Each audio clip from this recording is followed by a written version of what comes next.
Há pouco, Fabrício, Kamala Harris mencionava que deve manter as lideranças de campanha que já estavam ali com o presidente da República. Por que você entende que ela já adota essa estratégia, mesmo ainda não sendo a escolhida oficial pelo Partido Democrata?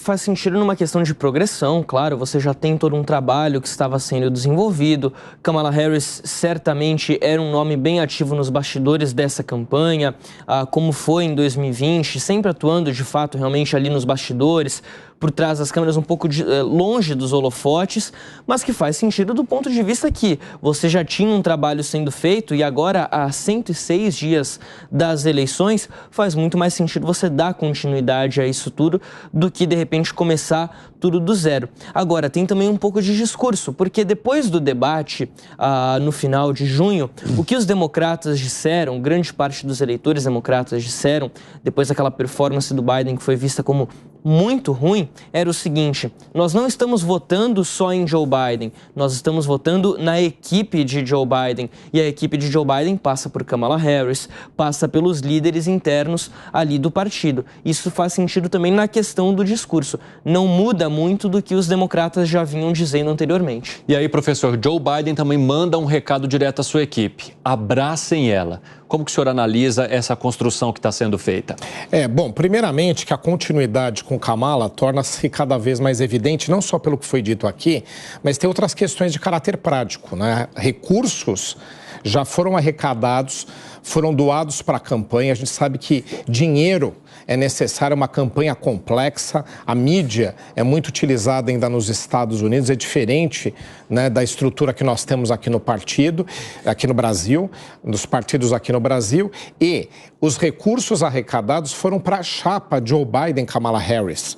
Então, caso não se continue com ela, você teria um desafio jurídico, eu acredito até mesmo uma impossibilidade da utilização desses recursos. Então, cada vez mais se consolida Kamala Harris como uma opção, ou a única opção viável nesse cenário todo aqui que nós temos. E ela vai ter dificuldades agora daqui para frente na construção, como a gente falou, de um discurso nacional, de mostrar que ela tem a agenda nacional na sua mão, mas ela vai se aproveitar num primeiro momento, no bom sentido, desse apoio de Joe Biden. Joe Biden tinha a equipe na mão, ele construiu uma candidatura que ele foi se fragilizando fisicamente, mas a equipe está lá posta. Então, ele dar essa sinalização à equipe, respondendo diretamente à tua pergunta, é determinante para a continuidade da candidatura dela e mais, para que haja uma chance de êxito. Porque desafiar agora Donald Trump com tantos fatores a seu favor, né, para a sua candidatura, vai ser muito difícil ganhar dele e eles vão ter que se organizar. Ter o partido e ter a equipe na sua mão é o primeiro sinal que ela precisa para progredir. Qual é a tua análise, Pipe? Eu acho sim que é fundamental esse sinal, porque uma coisa é um candidato ser um coadjuvante numa chapa que vai buscar a reeleição. A outra, mas muito diferente, é assumir o protagonismo de uma chapa que busca o emprego mais difícil do mundo. Então, então veja... O emprego mais difícil do mundo. Depois de técnico da seleção brasileira... Eu acho que ser presidente do Brasil, eu não sei se não é mais difícil, viu? E ela, por exemplo, agora vai ter que passar a lidar diretamente com questões como, por exemplo, Ucrânia. O que nós vamos fazer com a Ucrânia? O que nós vamos fazer, por exemplo, com a faixa de Gaza? Porque até então, o porta-voz disso aí, o responsável por essas respostas, era um cara chamado Joe Biden. Porque ele também, nessa manifestação que ele fez nessa noite, ele traz: nós continuaremos trabalhando para acabar com a guerra em Gaza. Ou seja, ele menciona isso, mas e aí? Então, ela, e aí? Né? Assim, ela se preparou para ter essas respostas. Quer dizer, certamente ela estaria preparada algum dia. Se ela não fosse candidata agora, seria daqui 4 anos. Só que agora, os fatos acabaram se precipitando. Será que ela vai ter todo esse discurso pronto, será que ela de fato se preparou para ser a protagonista agora? Isso é uma coisa que a gente vai descobrir durante a campanha. Ela tem uma oportunidade de ouro, né, Piperno? Que é de pegar, porque a avaliação já está feita do que funciona no governo Biden e do que não funciona, do que é alvo de críticas e do que é alvo de elogios.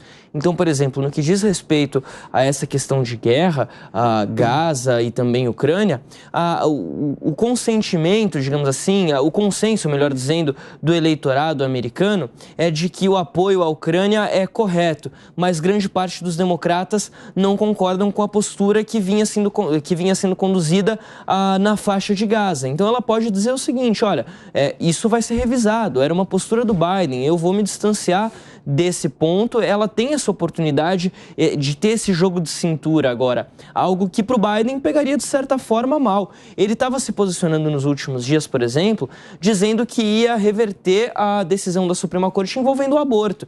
Mas, ora, ele teve oportunidade de fazer isso durante a sua presidência. Por que ele não fez? É uma medida completamente eleitoreira? Parece que sim.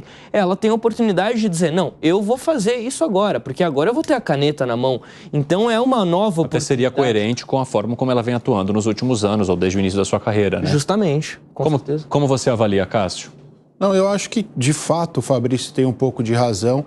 A gente tem que observar também que a questão do Congresso, a gente citou há pouco, óbvio que ela tem essas propostas, é óbvio que pela personalidade, pelo histórico, ela dará uma guinada mais progressista, mas os democratas e o Biden têm tido certas dificuldades no trato com o Congresso. Isso não depende exclusivamente da vontade da presidente ou do presidente. A gente também precisa entender como será o relacionamento dela, e aqui eu cito um ponto. O vice-presidente dos Estados Unidos preside o Senado, e ela não foi, nestes 4 anos, uma grande presidente do Senado. Então, ela tem certos entraves a serem superados também para provar tudo isso.